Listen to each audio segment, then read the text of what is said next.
ശരി, ശ്രീമതി കെ അജിത, ഈ WCC രൂപീകരിക്കപ്പെട്ട ഒക്കെ ഏത് ഘട്ടത്തിലാണെന്നത് അജിതയും ഓർക്കുന്നുണ്ടാകും. അതിനുശേഷം എന്തൊക്കെ വിപ്ലവകരമായ കാര്യങ്ങൾ നടന്നിരിക്കുന്നു. സിനിമാ മേഖലയിൽ സ്ത്രീകൾ, ഒരു പറ്റം സ്ത്രീകൾ വലിയ വില കൊടുത്തു തന്നെ സിനിമ ലഭിക്കാത്തൊരു സാഹചര്യമുണ്ടായി. അതിശക്തമായി പ്രതികരിച്ച ഒരു കാലമുണ്ടായിരുന്നു.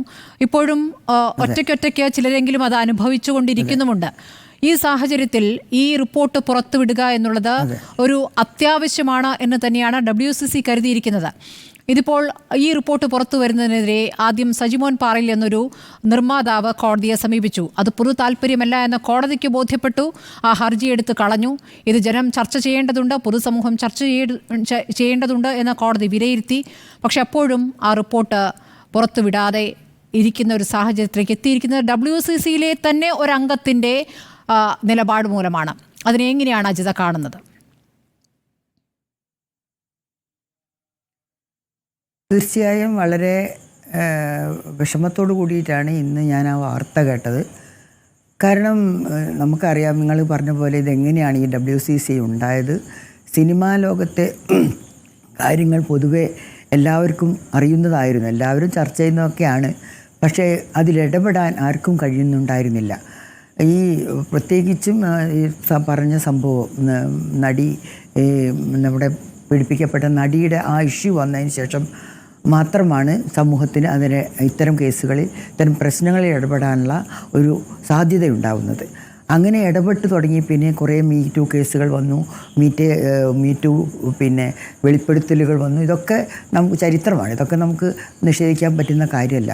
പക്ഷേ ഈ ഹേമ കമ്മീഷൻ എന്നുള്ള ഒരു ഔദ്യോഗിക കമ്മീഷൻ സർക്കാർ നിയോഗിക്കുന്നു എന്ന് കണ്ടപ്പം തീർച്ചയായും ഞങ്ങളെല്ലാവരും വളരെ സന്തോഷിച്ചു. കാരണം ഈ ഹേമ കമ്മീഷൻ, ജസ്റ്റിസ് ഹേമയെ പറ്റി ഞങ്ങൾക്കറിയാം. അവരിൽ നിന്നും നീതി, കുറച്ചെങ്കിലും ഈ പ്രശ്നങ്ങളോട് നീതി പുലർത്തുന്ന സമീപനം തന്നെയായിരിക്കും ഉണ്ടാവുക എന്നൊരു വിശ്വാസം എനിക്കുണ്ട്, ഇപ്പോഴും ഉണ്ട്. പക്ഷേ അങ്ങനെ ഹേമ കമ്മീഷൻ ഈ കാര്യം, സിനിമ ഇൻഡസ്ട്രിയിലെ ഇത്തരം പ്രശ്നങ്ങൾ, അതായത് തൊഴിലിടത്തെ ലൈംഗിക പീഡനം എന്നുള്ള ഇഷ്യൂ പിന്നെ അന്വേഷിക്കണം എന്നുള്ള രീതിയിൽ ഒരു കമ്മീഷൻ വന്നപ്പോൾ തീർച്ചയായിട്ടും ഒരു വലിയൊരു മാറ്റം സിനിമാ ലോകത്തുണ്ടാകും എന്ന് ഞങ്ങളെല്ലാം പ്രതീക്ഷിച്ചു എന്നുള്ളത് വാസ്തവമാണ്. ഈ തീർച്ചയായിട്ടും സ്ത്രീകൾക്ക് ആത്മാഭിമാനത്തോടുകൂടി, സ്ത്രീകൾക്ക് സ്വന്തം കഴിവുകൾ നിലനിർത്തിക്കൊണ്ട് തന്നെ, അവിടെ സ്വന്തം അഭിമാനവും വ്യക്തിത്വവും നിലനിർത്തിക്കൊണ്ട് തന്നെ ഈ മേഖലയിൽ തൊഴിൽ ചെയ്യാൻ കഴിയുന്നൊരു സാഹചര്യം ഉണ്ടാകണം എന്നുള്ളതാണ് നമ്മളെല്ലാവരും ആഗ്രഹിക്കുന്നത്. അപ്പോൾ സർക്കാർ ഇങ്ങനൊരു നിലപാടെടുത്തപ്പം യഥാർത്ഥത്തിൽ ഞങ്ങളൊക്കെ സന്തോഷിച്ചു. പക്ഷേ ഇത് പിന്നീട് നമ്മൾ കാണുന്നത് എന്താണ്? 4.5 വർഷത്തോളം അല്ലെങ്കിൽ അതിൽ കൂടുതലായിട്ട് ഈ ഹേമ കമ്മീഷൻ്റെ റിപ്പോർട്ട് ഒക്കെ തയ്യാറായതിന് ശേഷവും ഇത് ഫ്രീസറിൽ വെച്ച ഒരവസ്ഥയാണ് നമുക്കുണ്ടാകുന്നത്. ഇത് ശരിക്കും എത്രയോ കോടി രൂപ സർക്കാർ എക്സ്ചക്കറിൽ നിന്ന് ചെലവാക്കിയിട്ടാണ് ഈ കമ്മീഷൻ നിലനിൽക്കുന്നതും അതിൻ്റെ പ്രവർത്തനങ്ങൾ നടത്തുന്നതും. ജനങ്ങളുടെ നികുതിപ്പണം ഉപയോഗിച്ച് ഇങ്ങനെയൊരു കമ്മീഷൻ ഉണ്ടാക്കിയിട്ട് ഈ കമ്മീഷൻ്റെ റിപ്പോർട്ട് അറിയാൻ ജനങ്ങൾക്ക് അവകാശമില്ലേ? ഹൈക്കോടതി വരെ ഇപ്പോൾ അവസാനം അംഗീകരിച്ചു കഴിഞ്ഞു ഇത് പുറത്തു വരേണ്ടതാണെന്ന്. എന്തുകൊണ്ട് സർക്കാർ ഇതിൽ ഒരു സ്ട്രോങ് നിലപാടെടുക്കുന്നില്ല? ഏതൊക്കെയോ താല്പര്യങ്ങൾ മറച്ചു വെക്കാനുള്ള ഒരു താല്പര്യം ആർക്കാണുള്ളത് എന്നുള്ളത് ജനങ്ങൾക്ക് കുറച്ച് കഴിഞ്ഞാൽ എല്ലാം മനസ്സിലാവും. ഇതൊന്നും ഇപ്പോൾ രഞ്ജിനി വന്നു, ഇനി കുറച്ച് കഴിഞ്ഞാൽ വേറെ ആരെങ്കിലും വരുമോ? നേരത്തെ പറഞ്ഞ പോലെ ഒരിക്കലും ഇത് പുറത്തു വരാൻ കഴിയാത്ത രീതിയിൽ പല ഗൂഢാലോചനകളും പല ഭാഗത്തും നടക്കുന്നുണ്ടോ? സ്ഥാപിത താല്പര്യക്കാർ വളരെയേറെയുള്ള ഒരു മേഖലയാണ് സിനിമാ മേഖല, അത് നമുക്കറിയാം.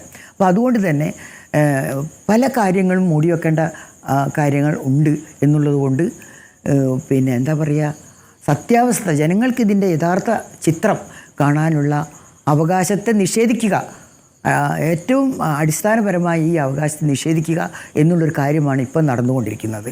അതിനെ ശരിക്കും ചോദ്യം ചെയ്തേ പറ്റൂ. ഈ റിപ്പോർട്ട് ഏറ്റവും അടിയന്തരമായി പുറത്ത് വന്നേ പറ്റൂ എന്ന് തന്നെയാണ് എനിക്ക് പറയാനുള്ളത്. ഇതിൽ ആരെയും, നേരത്തെ പറഞ്ഞ പോലെ ആരെയും പീനലൈസ് ചെയ്യാനോ ഒന്നുമല്ല.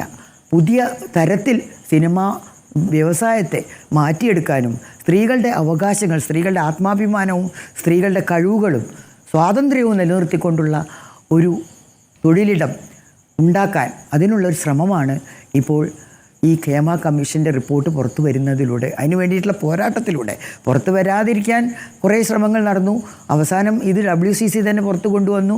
അതായത് എന്തായാലും ഈ റിപ്പോർട്ട് പുറത്തു വരണം എന്ന് പറഞ്ഞിട്ട് സർക്കാരിന് സമ്മർദ്ദം ചെലുത്തി തുടങ്ങി. എന്തുകൊണ്ടാണ് ഇത് ഉണ്ടാക്കിയ സർക്കാർ തന്നെ അത് മൂടി വെച്ചതെന്നുള്ളത് ഞങ്ങൾക്ക് മനസ്സിലാവുന്നില്ല. അതൊന്ന്. ഇനി ഇപ്പോഴും ആരാണ് ഇവിടെ കളിക്കുന്നത്? അത് ഒരു വല്ലാത്തൊരു ചിത്രമാണ് നമുക്ക് തരുന്നത്. അതുകൊണ്ട് തീർച്ചയായിട്ടും ഒരു പൊതുജനാഭിപ്രായം എന്നുള്ള നിലക്ക് എനിക്ക് പറയാനുള്ളത് ഈ കമ്മീഷൻ റിപ്പോർട്ട് അടിയന്തരമായി പുറത്തു കൊണ്ടുവരണം. അല്ലെങ്കിൽ ഇനിയും പല ഇടപെടലുകളും ഉണ്ടായി അത് ഒരിക്കലും പുറത്തു വരാത്ത രീതിയിൽ കാര്യങ്ങൾ നീങ്ങാൻ സാധ്യതയുണ്ട്. അതിന് ഇടവരുത്താതിരിക്കട്ടെ. ഇത്രയും കോടി രൂപ ഈ ഒരു കമ്മീഷന് വേണ്ടി ചിലവാക്കിയിട്ട് ഇത്രയും നികൃഷ്ടമായ രീതിയിൽ ഇത് പുറന്തള്ളപ്പെടരുത് എന്ന് മാത്രമേ എനിക്ക് പറയാനുള്ളൂ.